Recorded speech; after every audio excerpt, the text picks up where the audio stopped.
neste momento, dando início à nossa Escola Bíblica Dominical.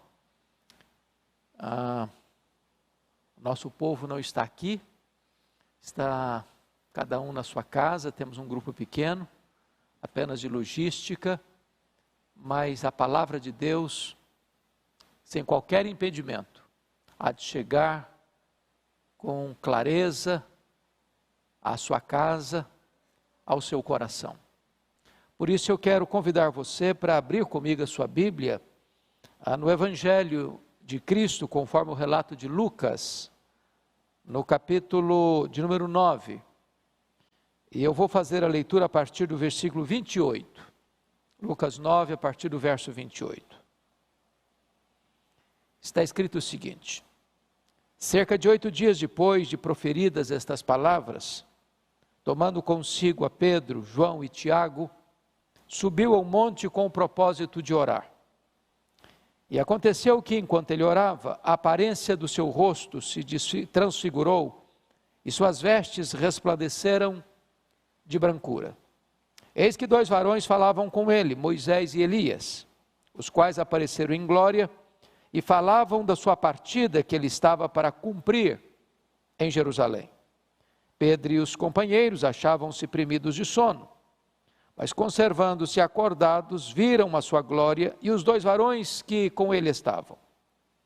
Ao se retirarem estes de Jesus, disse-lhe Pedro: Mestre, bom estarmos aqui, então façamos 3 tendas, uma será tua, outra de Moisés e outra de Elias, não sabendo, porém, o que dizia. Enquanto assim falava, veio uma nuvem e os envolveu, e encheram-se de medo ao entrarem na nuvem. E dela veio uma voz dizendo: Este é o meu filho, o meu eleito, a ele ouvi. Depois daquela voz, achou-se Jesus sozinho. Eles calaram-se naqueles dias, a ninguém contaram coisa alguma do que tinham visto. No dia seguinte, ao descerem do monte, veio ao encontro de Jesus grande multidão. E eis que dentre a multidão surgiu um homem dizendo em alta voz: Mestre, suplico-te que vejas meu filho, porque é o único.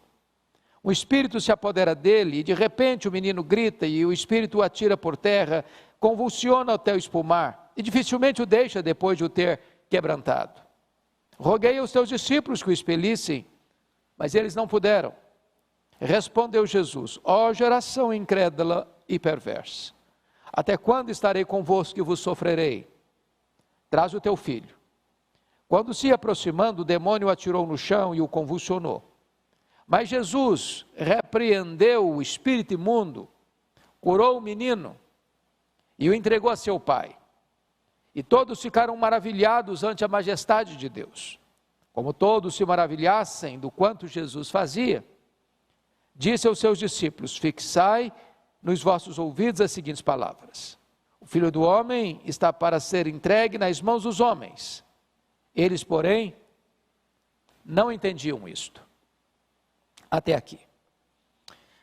Bom, no momento em que você está passando uma determinada adversidade na vida, ou uma crise pessoal, ou familiar, ou estrutural, ou nacional, ou global, o que sustenta você é uma verdadeira espiritualidade.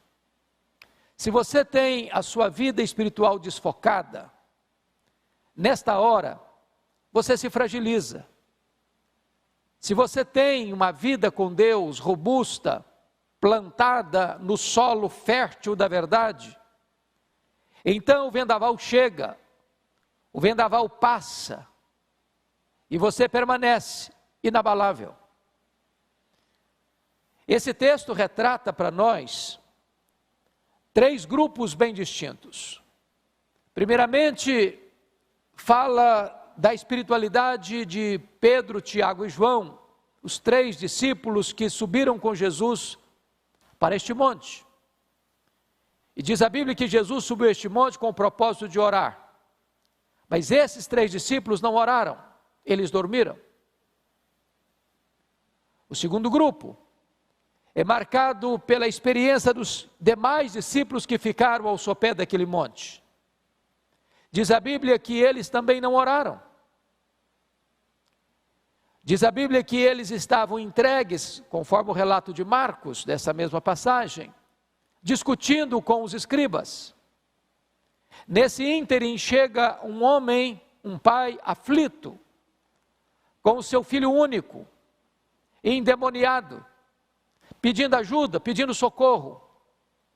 E os discípulos não puderam expelir o demônio ou os demônios daquele menino. Mas o terceiro grupo, que não é verdade, não é um grupo, representa a pessoa de Cristo. E nessa conjuntura, Jesus revela 3 coisas importantes na sua relação com o Pai. Ele ora, ele obedece e ele tem poder.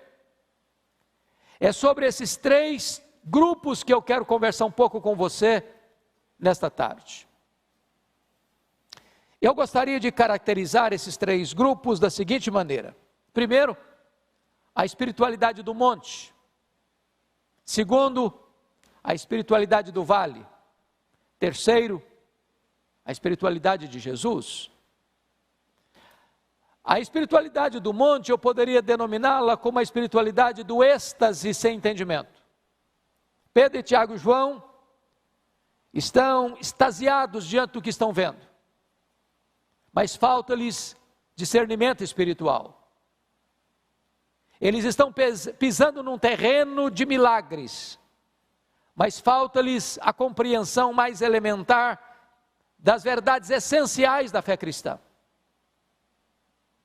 O segundo grupo, o grupo que ficou no vale, eu caracterizo como o grupo da espiritualidade da discussão sem poder. Marcos diz que eles estão discutindo com os escribas. E os escribas eram os maiores inimigos naquela época de Jesus.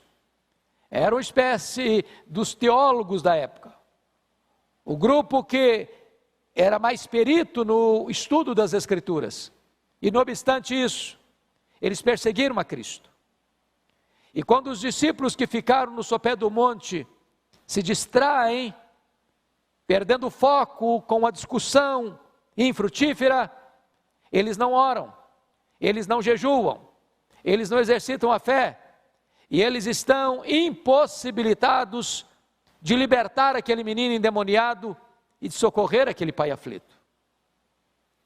Porém, a espiritualidade de Jesus é marcada, como já dissemos, por oração, por obediência e por poder. Vamos ver então esses 3 grupos que estão expressos aqui na passagem que acabamos de ler. Primeiramente, vamos ver esse grupo que sobe com Jesus: Pedro, Tiago e João. Vale destacar que quando eles sobem para este monte, eles são surpreendidos por 4 milagres estupendos, extraordinários. Primeiro milagre, Jesus é transfigurado na presença deles. As roupas de Jesus estão alvas como a lã, como a neve. Marcos diz que nenhum lavandeiro podia alvejar roupas daquela forma. O rosto dele brilhava como o sol. Então este foi o primeiro milagre que eles viram. O segundo milagre que eles viram é que aparece no topo daquela montanha Moisés e Elias, em glória, conversando com Jesus sobre a sua partida para Jerusalém. O terceiro milagre é que uma nuvem luminosa os envolve. E o quarto milagre é que de dentro da nuvem brota uma voz, e essa voz diz assim: este é o meu filho, o meu eleito, a ele ouvi. Pressupõe que aqueles que estão vendo mais milagres tenham um mais lúcido discernimento das verdades espirituais. A nossa geração anda à cata de milagres, corre atrás de milagres, paga por milagres, acredita em milagres muitas vezes fabricados no enganoso laboratório do coração do homem, achando que se nós contemplarmos mais milagres, nós teremos uma fé mais robusta. Esta tese não se sustenta à luz desse texto, porque você está vendo aqui 3 gerações representadas: a geração de Moisés, a geração de Elias e a geração dos apóstolos. E se você olhar na sua Bíblia, você verá que essas foram as 3 gerações que mais viram milagres na história, e ao mesmo tempo as 3 gerações mais incrédulas da história. A fé não vem pelo milagre, a fé vem pelo ouvir e ouvir a palavra de Deus. Eles estão vendo milagres, mas eles não discernem. E o que é que eles não discernem? Primeiro, eles não discernem a centralidade da pessoa de Jesus. Quando Pedro diz para Jesus assim: mestre, bom estarmos aqui, vamos fazer 3 tendas, uma será tua, outra de Moisés, outra de Elias. Diz a Bíblia que ele não sabia o que estava falando. E não sabia o que estava falando porque estava falando de fato uma bobagem. E que bobagem? É que naquele momento Pedro compara e equipara Jesus ao representante da lei, Moisés, ao representante dos profetas, Elias, como se Jesus fosse apenas um grande homem. Mas Jesus é único, Jesus é incomparável, Jesus é o próprio Filho de Deus. Ele não é apenas um grande homem entre os homens, ele é o próprio Deus entre os homens, ele é o Emanuel. Pedro estava vendo milagres, mas não discerniu a centralidade da pessoa de Jesus. Segundo lugar, Pedro está vendo milagres, mas ele não discerne a centralidade da missão de Jesus. Aqueles discípulos não discerniram isso, se não vejamos. No versículo 31, nós somos informados sobre a pauta daquela reunião entre Jesus, Moisés e Elias. A conversa girou em torno da partida de Jesus para Jerusalém. Essa palavra partida no grego é a palavra êxodos, de onde vem a palavra portuguesa êxodo. Certamente Moisés e Elias estão conversando com Jesus sobre a sua ida para Jerusalém, para morrer na cruz. Era essa a sua missão. Para esse fim ele veio ao mundo. Esta era uma agenda estabelecida na eternidade. Diz a Bíblia que quando Jesus desce desse monte e cura aquele menino endemoniado e o devolve a seu pai, está escrito no verso 43 que todos ficaram maravilhados. Todos quem? Todos, a multidão ali presente, inclusive os discípulos. E Jesus percebe que tem nessa admiração uma outra agenda por trás, como aquela que tivera quando Jesus multiplicou pães e peixes, que a multidão queria fazê-lo um rei, e Jesus fugiu dessa multidão. Aqui mais uma vez, essa multidão com os seus discípulos e a anuência deles, volta para essa agenda. Eles estão maravilhados de verem Jesus fazendo milagres, libertando os cativos, o que eles não puderam. E mais uma vez essa tendência de querer fazer Jesus um rei político, ou um operador de milagres, ou um resolvedor de problemas imediatos, terrenos, temporais, humanos, leva os discípulos a também abraçarem esta causa da multidão. E é nesse momento que Jesus, no verso 44, se dirige aos discípulos, assim: fixai nos vossos ouvidos as seguintes palavras: o Filho do Homem está para ser entregue nas mãos dos homens. O que Jesus está dizendo para os seus discípulos é o seguinte: não pensem em vocês que eu vou mudar minha agenda, não pensem em vocês que eu vou alterar meu cronograma, não pensem em vocês que eu vim ao mundo apenas para libertar as pessoas endemoniadas e curar as pessoas enfermas. Não pensem em vocês que a minha missão no mundo é apenas para resolver os problemas do aqui e do agora. Eu estou indo para a cruz, e é para a cruz que eu estou indo, porque é lá na cruz que eu vou declarar a libertação de vocês. O êxodo espiritual de vocês vai acontecer lá na cruz, e é para a cruz que eu estou indo. Entendam isso. Diz o verso 45, que os discípulos não entenderam isso. Eles estão vendo milagres, mas não sabem quem é Jesus, e não sabem o que Jesus veio fazer. Terceiro lugar, eles estão vendo milagres, mas eles desenvolvem a espiritualidade do pavor, da fobia e do medo de Deus.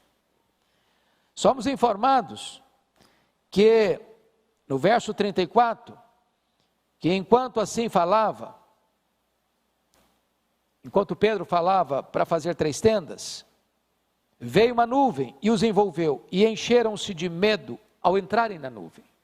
Mateus chega a dizer que eles caíram de bruços de medo, chegaram a quase desmaiar de medo. E aqui tem 2 pontos que merecem destaque.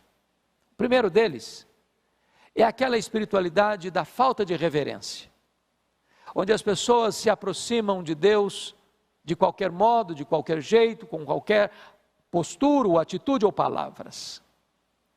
Nós precisaríamos ter mais cuidado e reverência nas nossas ações, nas nossas atitudes, nas nossas palavras, no nosso trato com Deus. Por outro lado, há um outro extremo. É o extremo da fobia de Deus, do medo de Deus.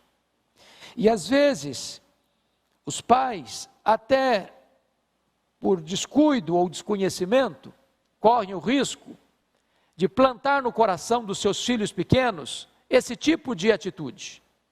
Quando um menino peralta, está fazendo arte, ou está muito agitado, ou indisciplinado, o pai ou a mãe diz para essa criança: menino, fica quieto, Deus vai te castigar, se você continuar desse jeito.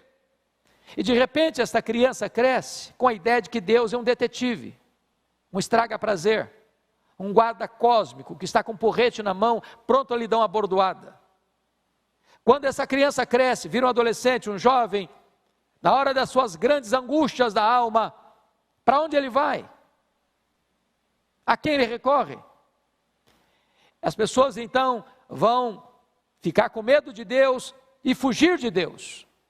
A nossa espiritualidade, embora deva ser marcada por reverência, mas deva ser marcada também por um entendimento que nós podemos correr não de Deus, mas para os braços de Deus, como pródigo, mesmo sujo, mesmo maltrapilho, para encontrar o abraço do Pai, o perdão do Pai, o beijo da reconciliação e a festa da comunhão.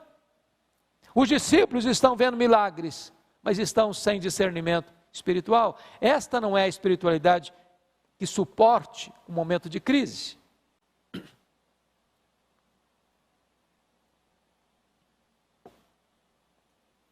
Vamos ao segundo grupo, o que ficou no pé do monte. A Bíblia não detalha o que eles ficaram fazendo.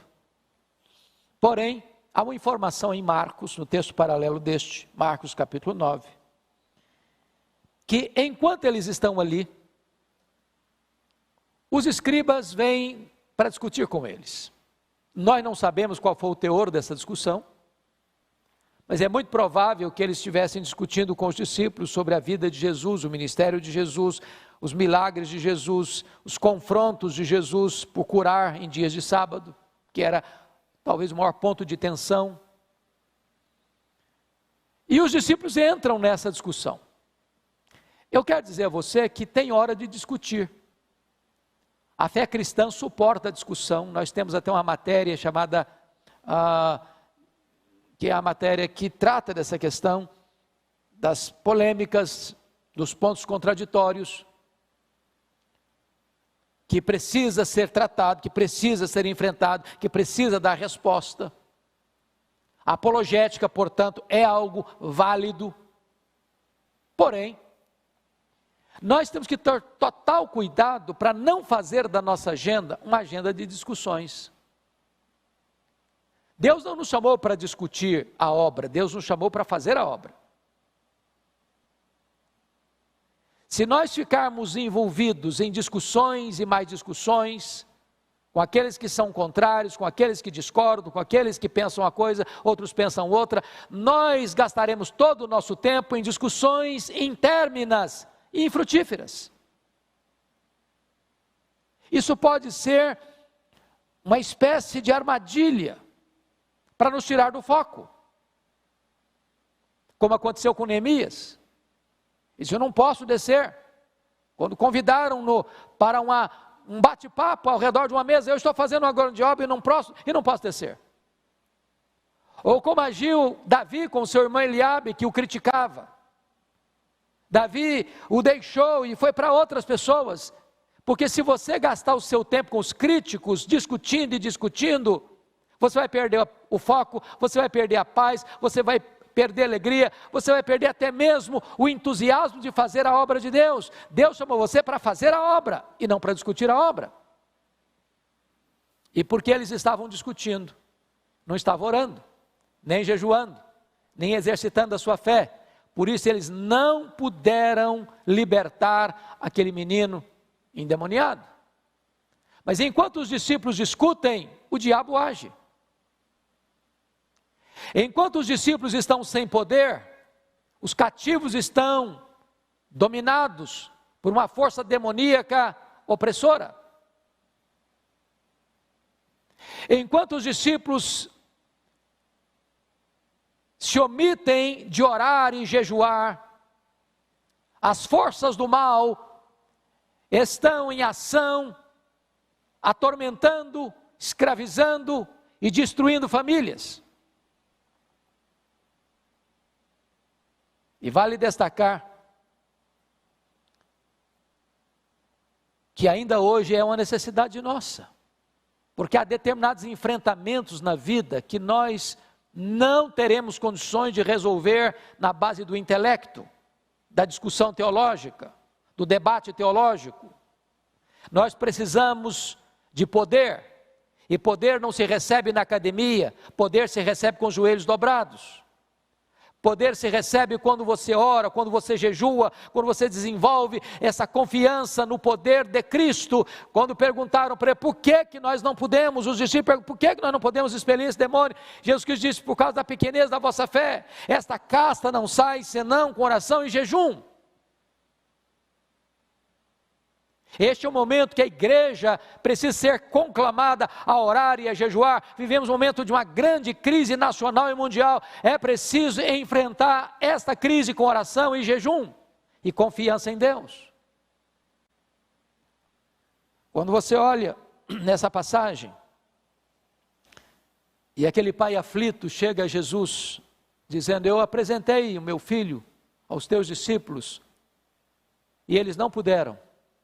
Jesus solta um gemido de angústia e disse, ó geração incrédula e perversa, até quando vos suportarei? Trazei-me aqui o menino. E quando o pai trouxe o menino a Jesus, o Senhor Jesus fez uma pergunta àquele pai, desde quando ele está assim? E o pai responde, desde a sua infância. E a palavra grega que aparece lá para a infância é brefos, que descreve desde a vida intrauterina até a primeira infância. E eu fico imaginando o sofrimento daquele pai.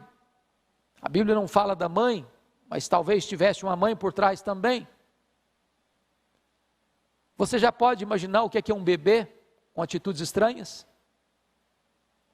O que é uma criança engatinhando ou brincando com seus coleguinhas e de repente o demônio toma? Porque o texto diz que o demônio, às vezes pegava esse menino, jogava no fogo, e ele saía todo machucado de lá, com queimaduras. Às vezes pegava esse menino, jogava na água, para ele se afogar, e os pais pegavam esse menino, já em estado de angústia, de afogamento. Às vezes o demônio jogava por terra, e ele saía todo ralado. Ele espumava, relhava os dentes, e dificilmente os demônios o deixavam, até deixá-lo todo quebrado, todo machucado. Imagina você o drama desse pai, vivendo essa situação desde a infância. Ainda hoje, você tem percebido o quanto os demônios têm agido na vida de crianças, de juniores, de adolescentes. Como o entretenimento, hoje, tantas vezes feito para esta faixa etária, é tão pesada de violência, de ocultismo e de satanismo. É a tentativa de capturar a mente das crianças, de escravizá-las, de domesticá-las para o mal. E a nossa geração precisa perceber a natureza desta batalha espiritual. E nós não podemos enfrentá-la vitoriosamente, a não ser por meio da oração, do jejum e de uma vida espiritual plena de confiança em Deus. É maravilhoso que quando Jesus recebe aquele pai, e Jesus dá uma ordem para ele para trazer o filho, diz a Bíblia que o demônio jogou ao chão. E Marcos relata isso, que Jesus dá uma ordem: sai deste menino e nunca mais voltes a ele. A libertação de Jesus foi completa, imediata e eficaz. Os demônios precisam se submeter à autoridade absoluta do Senhor Jesus Cristo. Ele é o Rei dos Reis, aquele que esteve morto e está vivo pelos séculos dos séculos, e tem as chaves da morte e do inferno, e diante dele todo joelho precisa se dobrar, nos céus, na terra e debaixo da terra, e toda língua precisa confessar que Jesus Cristo é Senhor, para a glória de Deus Pai. É tão importante nós entendermos que vivemos num mundo de tanta gente aflita, doente, escravizada, machucada e ferida, que precisa de cura, de libertação, de salvação, de restauração, e a igreja precisa se equipar e se preparar para atender a esta grande demanda que o mundo se lhe enfrenta ou se lhe põe. Mas eu quero, finalmente, olhar com você agora o terceiro exemplo desse texto. Que é o exemplo de Jesus. Se os discípulos que subiram o monte viram milagres, mas não tinham discernimento, se os discípulos que ficaram no sopé do monte discutiram, mas estavam desprovidos de poder, na pauta e na agenda de Jesus, primeiro, tem oração. Lucas é o único evangelista dos sinóticos que relataram esta passagem, esse episódio. Mateus, Marcos e Lucas, só Lucas nos informa que Jesus subiu este monte para orar. E Lucas conecta a transfiguração com a vida de oração de Jesus. Porque o verso 29 diz: e aconteceu que enquanto ele orava, a aparência do seu rosto se transfigurou e as suas vestes resplandeceram de brancura. Porque Jesus orou, seu rosto resplandeceu. A Shekinah de Deus, a glória de Deus vazou o seu corpo e as suas vestes. É pela oração é que ele passa por essa gloriosa experiência. E essa experiência era uma espécie de prelúdio daquilo que seria a glória que nós teremos no céu com ele, quando o veremos face a face, e seremos como ele é. Jesus orou, e porque orou, o Pai o preparou antecipadamente para enfrentar a cruz. Quem não tem vida de oração, quando a crise chega, ele se desespera. Porque Jesus orou, ele não precisou se defender diante do erro teológico de Pedro, que compara-o e equipara-o a Moisés e a Elias. Porque ele orou, o próprio Pai sai em sua defesa, dizendo: este é o meu filho, o meu eleito, a ele ouvi. Você não tem que se defender, você tem que orar. Porque quando você ora, Deus defende você. Quando você ora, Deus honra você. E foi isso que aconteceu com a vida de oração de Jesus. Segundo lugar, a espiritualidade de Jesus não é apenas a espiritualidade da oração, mas é também a espiritualidade da obediência. E você pode notar isso com total clareza nos versos 44 e 45, 43 e 44 e 45. Porque diante da admiração daquela grande multidão, que tinha como propósito levar Jesus para uma segunda agenda, para uma agenda apenas de curas, milagres e libertações, para que ele fosse um rei e messias político, para resolver os seus problemas só do aqui e do agora, Jesus disse para os seus discípulos: fixai nos vossos ouvidos as seguintes palavras: o Filho do Homem vai ser entregue nas mãos dos homens, o Filho do Homem vai para a cruz, o Filho do Homem vai ser crucificado, o Filho do Homem vai dar a sua vida em resgate de muitos, o Filho do Homem vai para cumprir uma agenda estabelecida na eternidade, e lá na cruz eu vou libertar vocês, lá eu vou quebrar as algemas de vocês, lá eu vou tornar vocês verdadeiramente livres, porque é na cruz que acontece o verdadeiro êxodo espiritual. Mesmo quando a multidão queria desviá-lo da cruz, ele continua completamente comprometido com essa agenda. Tanto é fato que você pode notar comigo no verso 51. E aconteceu que, ao se completarem os dias em que havia ele de ser assunto ao céu, manifestou no semblante a intrépida resolução de ir para Jerusalém. As pessoas liam isso no rosto dele, no semblante dele. Olha o verso 53. Mas os samaritanos não o receberam, porque o aspecto dele era de quem decisivamente ia para Jerusalém, sabendo que seria preso, sabendo que seria julgado, acusado injustamente, sabendo que seria condenado, sabendo que seria crucificado, sabendo que seria entregue nas mãos dos homens, e eles o matariam. Apesar da consciência plena dessa agenda de dor, ele não dá marcha ré, ele não se desvia, ele caminha para a cruz como um rei caminha para a sua coração, porque na agenda de Jesus tem oração e tem obediência. Finalmente, a espiritualidade de Jesus não é apenas a espiritualidade da oração e da obediência, mas é também a espiritualidade do poder. Os discípulos não puderam libertar aquele menino, fracassaram. As vitórias de ontem não servem para hoje. Eles já tinham feito campanhas evangelísticas, onde retornaram a Jesus com tanta alegria, dizendo: Senhor, até os demônios se nos submetem. E Jesus diz: alegrai-vos antes, porque o vosso nome está escrito no livro da vida.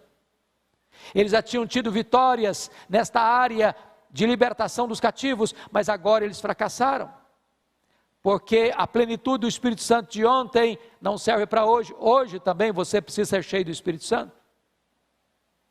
Mas Jesus agora liberta aquele menino, com uma ordem expressa aos demônios, aquela casta de demônios: sai e nunca mais voltes a ele. E o menino fica completamente curado, liberto e é devolvido ao seu pai. Eu quero concluir a minha fala com você agora, dizendo que nós precisamos ter cautela para não adotarmos a espiritualidade de Pedro, Tiago e João, que apenas vê milagres, mas está desprovido de discernimento espiritual de quem é Jesus, da missão principal dele, para vir ao mundo morrer pelos nossos pecados e ressuscitar para a nossa justificação. Precisamos desenvolver uma relação de reverência e ao mesmo tempo de deleite em Deus, para termos alegria em estar na sua presença e nos agasalharmos em seus braços eternos. Temos que ter cuidado para não ficarmos dispersos com uma agenda apenas de discussão de ideias, de apologética, de pensamentos diferentes ou até divergentes, a ponto de isso tomar por completo a nossa agenda e tirar-nos o foco e roubar-nos do privilégio que nós temos de orar, de jejuar, de desenvolver um relacionamento vivo com Ele, para que quando as necessidades surgirem, nós estejamos equipados e capacitados com poder para dar resposta a este mundo aflito. Que Deus nos ajude a imitar Jesus, na sua vida de oração, na sua vida de obediência. É claro que eu não posso obedecer como Ele obedeceu, no que tange a natureza do que ele fez lá em Jerusalém. Ele morreu pelos nossos pecados, só ele podia fazer isso. Mas por outro lado, nós podemos aprender com Jesus uma vida de obediência ao Pai, porque exatamente é a obediência que revela a genuinidade da nossa fé. E que o Senhor tenha misericórdia de nós, nos capacite com poder para vivermos neste mundo uma vida vitoriosa, uma vida digna do Evangelho. Que Deus abençoe sua vida, que Deus abençoe seu coração. Eu quero orar com você nesse momento, para encerrar este momento de Escola Bíblica Dominical e conclamar você para retornar, para participar conosco do culto às 19 horas. Então, onde você está, ore comigo. Deus amado, eu quero te agradecer pela tua palavra, preciosa, viva, oportuna, e nós pedimos que tu apliques esta palavra ao coração de todas as pessoas que estão nos assistindo, para que esta palavra gere vida, santidade, piedade, compromisso contigo. Que a tua bênção seja sobre o teu povo. É a nossa oração em nome de Jesus. Amém.